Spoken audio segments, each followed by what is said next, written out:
India Legal presents Courts Roundup.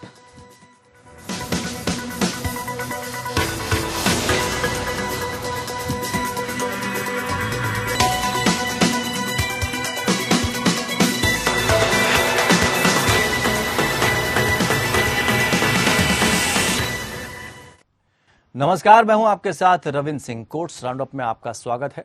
इस bulletin में अगले आधे घंटे में हम आपको कोर्ट से जुड़े तमाम छोटी बड़ी खबरों से रूबरू करवाएंगे।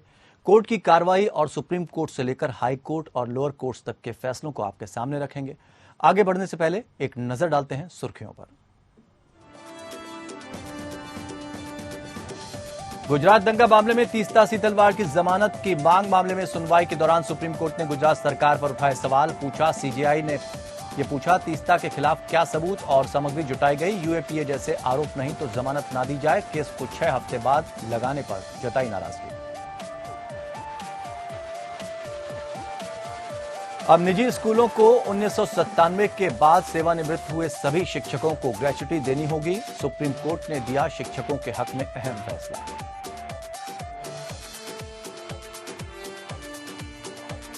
धार्मिक स्थलों के प्रबंधन के लिए समान कानून बनाने की मांग वाली याचिका पर सुप्रीम कोर्ट ने दावों की पुष्टि के लिए किया डाटा तलब। वादी ने कहा है, सरकारी नियंत्रण से मंदिरों में फंड का हो रहा है दुरुपयोग।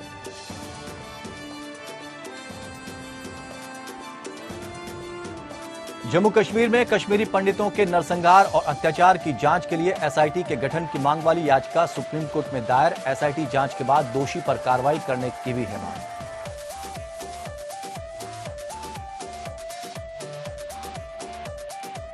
गंगा प्रदूषण मामले में इलाहाबाद हाईकोर्ट ने जल निगम प्रदूषण नियंत्रण बोर्ड की कार्यप्रणाली पर उठाए सवाल। केंद्रीय प्रदूषण नियंत्रण बोर्ड से जांच रिपोर्ट तलब। नमामि गंगे परियोजना पर खर्च पैसों का हिसाब मांगा।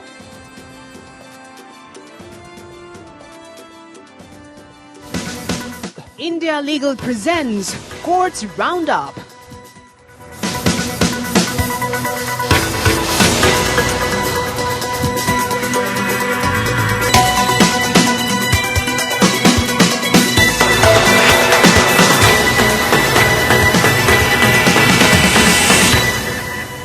तो कोर्ट राउंडअप में बढ़ते हैं आगे। गुजरात दंगों की बात करते हैं। गुजरात दंगों में आरोपियों के खिलाफ मनगढ़ंत सबूत गढ़ने के आरोप में गिरफ्तार तीस्ता सीतलवाड़ की जमानत की मांग मामले में सुप्रीम कोर्ट में सुनवाई हुई, जहां कोर्ट ने सख्ती दिखाई। सीजेआई जस्टिस यूयू ललित ने पूछा, आप ये कहना चाहते हैं कि हाईकोर्ट के सामने याचिका लंबित हो तो क्या सुप्रीम कोर्ट नहीं आ सकते?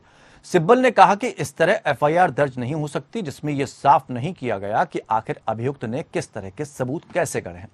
सिब्बल ने कोर्ट को बताया कि हमें एफआईआर की डिटेल दी जानी चाहिए थी, हमें सिर्फ मनगढ़ंत ही बताया गया है, जबकि हमारे पास सबूत गढ़ने के भी सबूत हैं, वो भी सरकारी एजेंसी से तस्दीक किए हुए हैं। सुप्रीम कोर्ट ने गुजरात सरकार पर उठाए बड़े सवाल। पूछा, तीस्ता के खिलाफ क्या सबूत और सामग्री जुटाई गई है? तीस्ता की गिरफ्तारी से पुलिस को कोई फायदा मिला? कोर्ट ने यह भी पूछा कि मामले की जांच कहां तक पहुंची।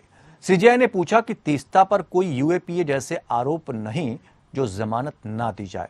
ये साधारण आईपीसी की धाराएं हैं जिसमें महिला को राहत पाने का हकदार है।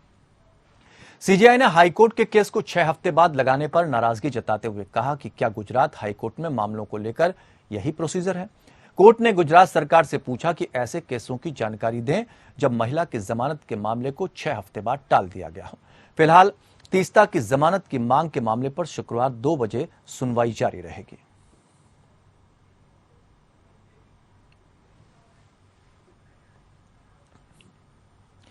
प्राइवेट स्कूलों के शिक्षकों के लिए अच्छी खबर है।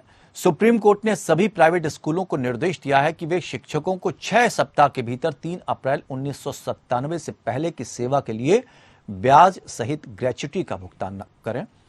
फैसले में अदालत ने कर्मचारी के दायरे में शिक्षकों सहित ग्रेच्युटी भुगतान अधिनियम 1972 में संसद के संशोधन की वैधता को सही ठहराया और निजी स्कूलों के लिए पात्र लोगों को ग्रेच्युटी का भुगतान करना अनिवार्य कर दिया है।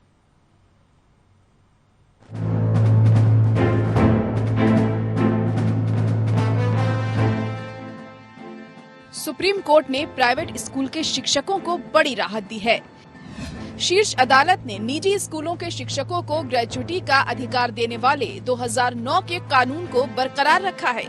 कोर्ट ने ग्रेच्युटी का भुगतान कानून 2009 के प्रावधान के पूर्व की तिथि 3 अप्रैल 1997 से लागू करने के निर्णय को वैध ठहराया है। निजी स्कूलों को अब उन सभी शिक्षकों को ग्रेच्युटी देनी होगी जो 1997 के बाद सेवानिवृत्त हुए हैं। जस्टिस संजीव खन्ना और बेला एम त्रिवेदी की पीठ ने independent schools federation of India द्वारा दायर 20 से अधिक याचिकाओं को अन्य निजी स्कूलों के साथ खारिज कर दिया। साथ ही उन पर कर्मचारियों और शिक्षकों को 6 सप्ताह के भीतर ग्रेच्युटी भुगतान अधिनियम के प्रावधान के तहत ब्याज के साथ भुगतान करने का आदेश दिया। अदालत ने कहा कि अगर शिक्षकों को पैसा पाने में कोई दिक्कत होती है तो वे उचित फोरम में जा सकते हैं। इस फैसले का फायदा देश भर के गैर सहायता प्राप्त स्कूलों के शिक्षकों को मिलेगा। 3 अप्रैल 1997 से शिक्षकों को ग्रेच्युटी कानून का लाभ मिलेगा। मामले से जुड़े जानकार लोगों के मुताबिक जो शिक्षक नौकरी छोड़ चुके होंगे या रिटायर हो चुके होंगे, ऐसे सभी टीचरों को पूर्व तिथि से ग्रेच्युटी कानून का लाभ मिलेगा। जस्टिस संजीव खन्ना और जस्टिस बेला एम त्रिवेदी की पीठ ने 29 अगस्त को ये अहम फैसला दिया। बेंच ने निजी स्कूलों के संघ और स्कूलों की अलग से भी दाखिल याचिकाओं को खारिज कर दिया। Independent school federation of India और बहुत सी अन्य निजी स्कूलों ने याचिकाएं दाखिल की थी। शीर्ष अदालत में दाखिल याचिका में देश के विभिन्न हाई कोर्टों जैसे Allahabad high court, Gujarat high court, Delhi high court, Bombay high court, Punjab Haryana high court, Chhattisgarh high court और मध्य प्रदेश हाई कोर्ट के फैसलों को चुनौती दी गई थी। इसके अलावा बहुत से स्कूलों ने सीधे सुप्रीम कोर्ट में रिट याचिका दाखिल की थी। उनकी याचिका में ग्रेच्युटी का भुगतान कानून 2009 की धारा 2E और 13A की वैधानिकता को चुनौती दी गई थी। इस कानून में शिक्षकों को ग्रेच्युटी का लाभ पहले की तिथि यानी 3 अप्रैल 1997 से देने का प्रावधान था। Bureau report.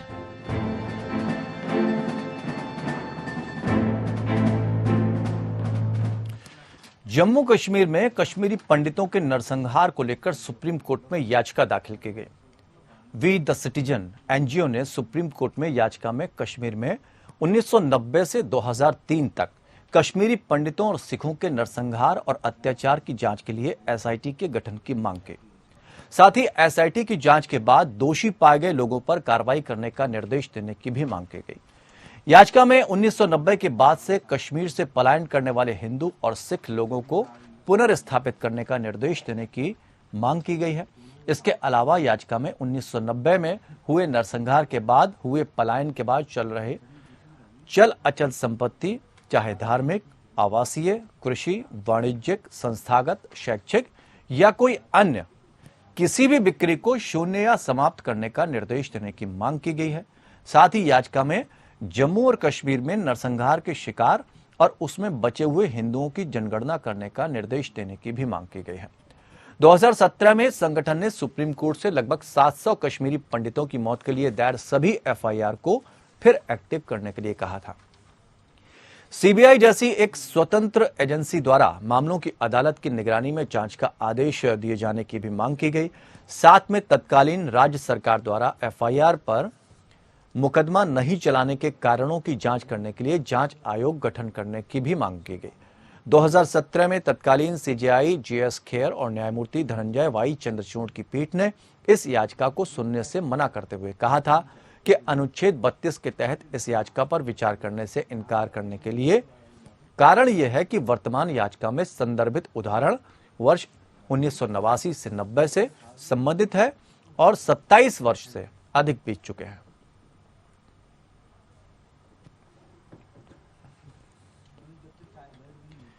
देश के सभी प्रकार के धार्मिक स्थलों के प्रबंधन के लिए एक समान कानून बनाने की मांग के मामले में सुप्रीम कोर्ट में सुनवाई हुई।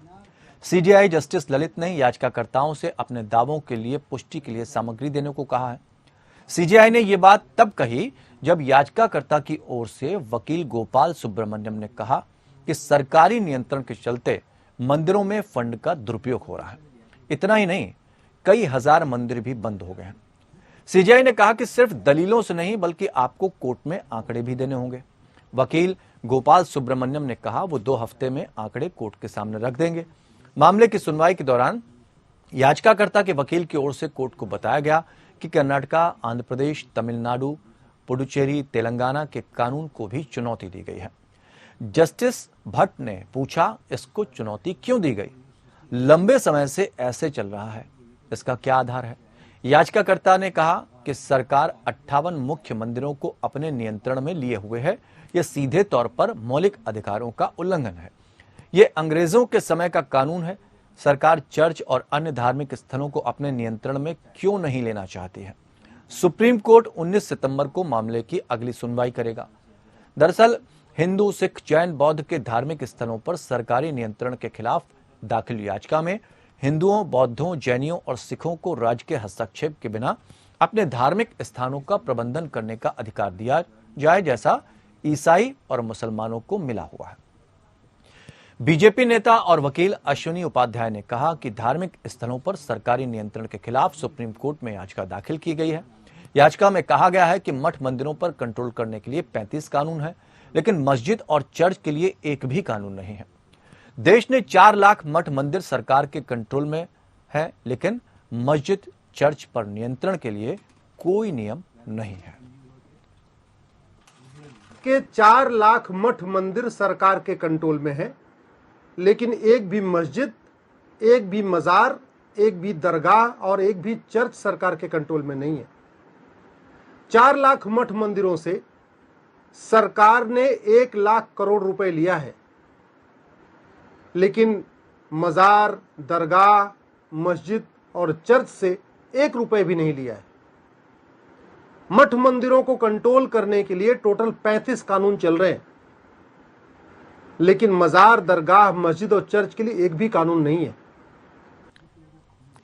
अटॉर्नी जनरल के वेणुगोपाल ने कहा कि उन्हें सुप्रीम कोर्ट को अपीलीय और संवैधानिक डिवीजनों में रीजनल बेंचों के साथ सुप्रीम कोर्ट के डिवीजन के लिए राहत की मांग करने वाली याचिका पर भारत सरकार से निर्देश लेने के लिए समय की आवश्यकता होगी। चीफ जस्टिस ने सहमति जताते हुए कहा, हमें अटॉर्नी जनरल को पर्याप्त समय देना चाहिए। इसके बाद मामले को स्थगित कर दिया गया। यह मामला chief justice UU Lalit, justice Dinesh Maheshwari, justice S Ravindra Bhat, justice Bela M Trivedi और जस्टिस जेबी पारदीवाला की संविधान पीठ के समक्ष सूचीबद्ध किया गया था। जनहित याचिका वकील वी वसंत कुमार ने दायर की थी। सुप्रीम कोर्ट ने जुलाई 2016 को कानून के 11 प्रश्नों को बड़ी पीठ के समक्ष भेजा। ये चीजें हैं, पहला है, न्याय तक पहुंच एक मौलिक अधिकार होने के कारण सुप्रीम कोर्ट में मामलों के निपटान में अनावश्यक रूप से लंबे समय तक देरी के कारण क्या वादियों को अधिकार से वंचित कर दिया जाएगा? नंबर 2 है, क्या सुप्रीम कोर्ट का एक संवैधानिक विंग और एक अपीलीय विंग में विभाजन समस्या का समाधान होगा? 3 है, क्या यह तथ्य कि सुप्रीम कोर्ट दिल्ली में स्थित है, दक्षिणी राज्यों और कुछ अन्य राज्यों से यात्रा करना लंबा और महंगा होगा? यह न्याय तक वास्तविक पहुंच में बाधा है। 4 नंबर पे है, क्या सुप्रीम कोर्ट की भारत के विभिन्न हिस्सों में बेंचों की बैठक अंतिम उल्लिखित समस्या का समाधान है? नंबर 5 है, अगर देश के उत्तरी, दक्षिणी, पूर्वी और पश्चिमी क्षेत्रों में 4 क्षेत्रीय अपील अदालतें स्थापित की जाती हैं, तो क्या देश के हर हिस्से से सभी वादियों को न्याय तक पहुंच सुनिश्चित हो पाएगी? अगला है, भारत के सुप्रीम कोर्ट में औसतन लगभग 5 वर्षों से, उच्च न्यायालयों में फिर से लगभग 8 वर्षों से और कहीं भी 5 से 10 वर्षों के बीच ट्रायल न्यायालयों में औसतन लंबित मामलों को देखते हुए क्या यह मामले का हिस्सा नहीं होगा?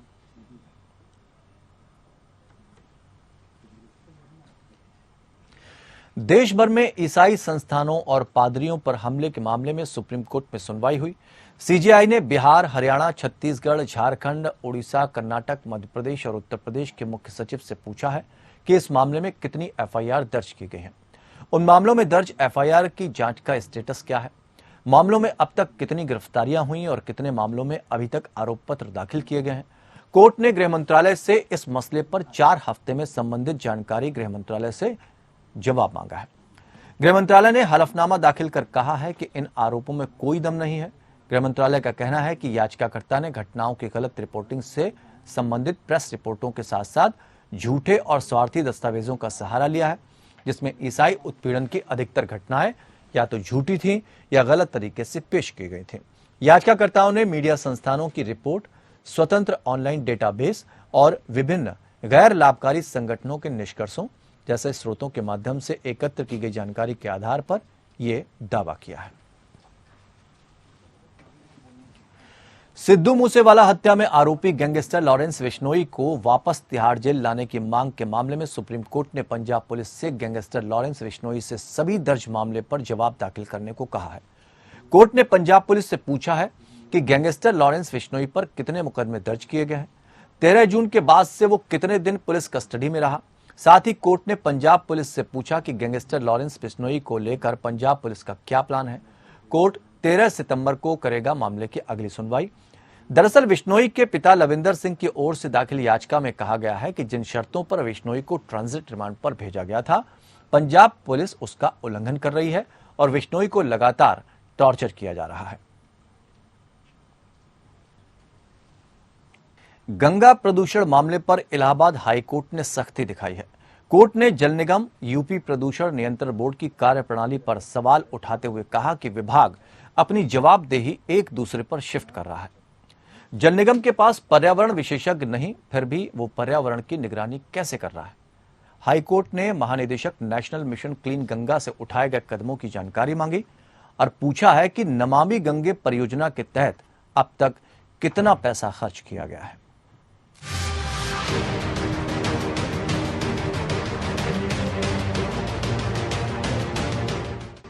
गंगा प्रदूषण को लेकर दाखिल जनहित याचिका पर इलाहाबाद हाईकोर्ट ने कड़ा रुख अपनाया है। हाईकोर्ट ने गंगा प्रदूषण के मामले में सुनवाई करते हुए जल निगम, प्रदूषण नियंत्रण बोर्ड सहित अन्य विभागों की कार्यप्रणाली पर तल्ख टिप्पणी की है। कोर्ट ने कहा, विभाग अपनी जवाबदेही शिफ्ट कर रहे हैं। जल निगम के पास पर्यावरण विशेषज्ञ नहीं, फिर भी वह पर्यावरण की निगरानी कैसे कर रहा है। जल निगम ने सीवेज ट्रीटमेंट प्लांट चलाने की जिम्मेदारी प्राइवेट कंपनी को सौंप दी है और जल निगम स्वयं अक्षम अधिकारियों के मार्फत निगरानी कर रहा है। कोर्ट ने तीखी नाराजगी जताई। कोर्ट ने महानिदेशक नेशनल मिशन क्लीन गंगा से उठाए गए कदमों की जानकारी मांगी है और पूछा है कि नमामि गंगे परियोजना के तहत अब तक कितना पैसा खर्च किया है। कोर्ट ने केंद्रीय प्रदूषण नियंत्रण बोर्ड से जांच रिपोर्ट मांगी है।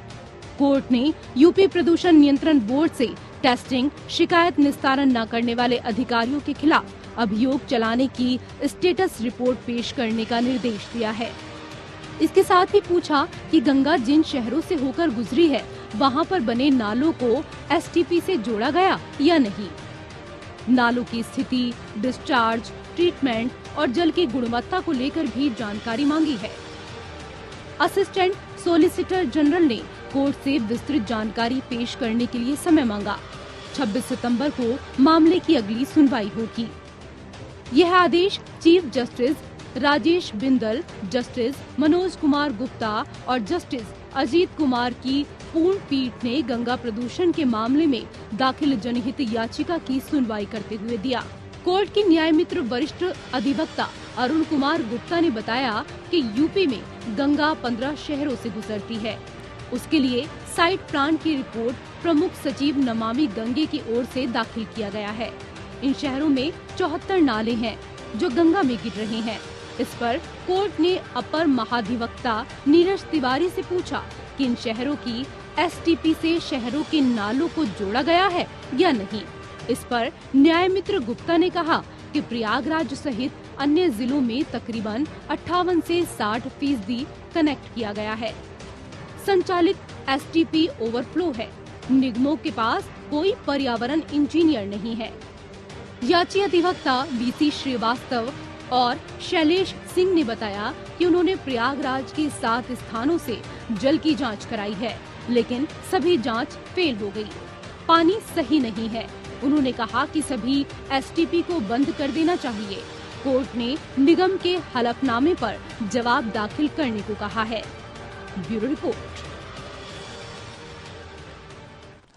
इलाहाबाद हाईकोर्ट ने कहा कि राज्य सरकार जहरीली शराब पीने से मरने वाले व्यक्तियों के परिजनों को मुआवजा देने के लिए प्रथम दृष्टया उत्तरदायी है, क्योंकि राज्य के पास शराब के निर्माण और बिक्री पर पूर्ण नियंत्रण और विनियमन है। जस्टिस सूर्य प्रकाश केसरवानी और जस्टिस सौरभ श्रीवास्तव की पीठ ने कहा कि यूपी आबकारी अधिनियम 1910 और बनाए गए नियम राज्य सरकार के पास शराब के निर्माण और बिक्री पर पूर्ण नियंत्रण और विनियमन है और इस प्रकार प्रथम दृष्टया वे पीड़ितों या मृतक के उत्तराधिकारों को प्रावधानों के तहत मुआवजे का भुगतान करने के लिए भी उत्तरदायी हैं। मुख्यमंत्री किसान एवं सर्वहित बीमा योजना जहर आदि के कारण मृत्यु या स्थायी विकलांगता के कारण मुआवजे का प्रावधान करती है। इसके साथ ही इलाहाबाद उच्च न्यायालय ने प्रथम दृष्टया पाया कि राज्य सरकार पीड़ितों को एक ऐसी घटना के संबंध में मुआवजा देने के लिए जिम्मेदार है जिसमें 9 लोगों की जहरीली शराब पीने से मौत हो गई और एक व्यक्ति अंधा हो गया। इस संबंध में कोर्ट ने ओरिएंटल इंश्योरेंस कंपनी लिमिटेड बनाम उमा देवी और 2 अन्य के मामले में अपने 2021 के फैसले का हवाला दिया और मुख्यमंत्री किसान एवं सर्वहित बीमा योजना के संबंध में सरकारी वकील से पूछताछ की। इसके अलावा सरकारी वकील को कानूनी स्थिति को रिकॉर्ड में लाने के लिए जवाबी हलफनामा दाखिल करने के लिए 2 सप्ताह का समय दिया गया। कोर्ट उन पुरुषों की विधवाओं द्वारा दायर रिट याचिकाओं पर सुनवाई कर रहा था जिनकी लाइसेंस प्राप्त खुदरा विक्रेता देशी शराब की दुकान से खरीदी गई जहरीली देशी विदेशी शराब के पीने से उनके पतियों की मृत्यु हो गई थी। कोर्ट के समक्ष ये प्रस्तुत किया गया कि सभी उपभोक्ताओं ने लाइसेंस प्राप्त खुदरा विक्रेता देशी शराब की दुकानों से शराब खरीदी है जो लाइसेंस धारियों द्वारा उन्हें ब्रांडेड शराब के रूप में बेची गई थी। केरल हाईकोर्ट ने measure Sadani विंझिजम port private limited और इसकी अन्य कंपनी होवे इंजीनियरिंग कंस्ट्रक्शन के कर्मचारियों और कामगारों को पुलिस सुरक्षा और निर्माण स्थल पर मुफ्त प्रवेश और निकास की मांग वाली याचिका की अनुमति दी है। जस्टिस अनु शिवरामन ने याचिका की अनुमति देते हुए कहा, इसमें कोई संदेह नहीं कि विरोध या आंदोलन के अधिकार का मतलब यह नहीं हो सकता कि प्रोजेक्ट को बाधित करने या नुकसान पहुंचाया जाए। ऐसा करने का किसी को कोई अधिकार नहीं है। ये मानते हुए कि विरोध करने का अधिकार केवल कानूनी रूप से विरोध करने का अधिकार है, न्यायालय द्वारा ये निर्देश दिया गया कि याचिकाकर्ताओं को साइट पर मुफ्त और प्रवेश और निकास के लिए भी आवश्यक पुलिस सुरक्षा प्रदान की जाएगी। ये जोड़ा गया कि प्रोजेक्ट के लिए सभी कानूनी अनुमतियों के बिना सार्वजनिक विरोध बिना किसी रुकावट के चल सकता है। आवश्यक सुरक्षा प्रदान करने में किसी भी प्रकार की विफलता की स्थिति में न्यायालय ने आदेश दिया कि इस संबंध में केंद्र सरकार से आवश्यक निर्देश प्राप्त किए जा सकते हैं। याचिकाकर्ताओं के वकीलों ने आगे तर्क दिया कि किसी भी मछुआरे को निर्माण के लिए बेदखल नहीं किया गया। दलीलों के दौरान आगे ये तर्क दिया गया कि पुलिस सुरक्षा प्रदान करने के लिए 2 पहलुओं पर गौर करना होगा। सबसे पहले, क्या याचिकाकर्ता कानूनी गतिविधि कर रहा है, और दूसरा, क्या प्रतिवादी अवैध गतिविधियों का सहारा ले रहा है। दोनों को वर्तमान मामले में देखा जा सकता है। विरोधों के आलोक में अडानी पोर्ट और इसकी ठेका कंपनी होवे इंजीनियरिंग प्रोजेक्ट्स ने केरल के हाईकोर्ट का दरवाजा खटखटाया। याचिका में याचिकाकर्ताओं ने अपने कर्मचारियों के जीवन और निर्माण स्थल पर संपत्ति के लिए पुलिस सुरक्षा की मांग की, साथ ही बंदरगाह स्थल पर मुफ्त प्रवेश और निकास की सुविधा की भी मांग की।